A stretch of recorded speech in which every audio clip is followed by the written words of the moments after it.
At the state capitol continues tonight, but Minnesota DFL leaders say in an effort to be transparent, they released details of the offer they made to share power with GOP House members. A DFL speaker designate, Melissa Hortman, says the offer remains on the table.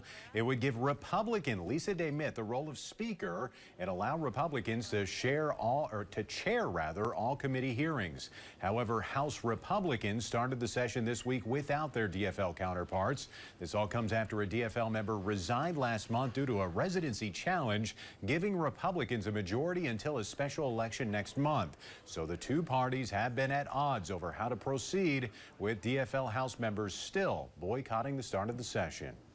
Well, the Minnesota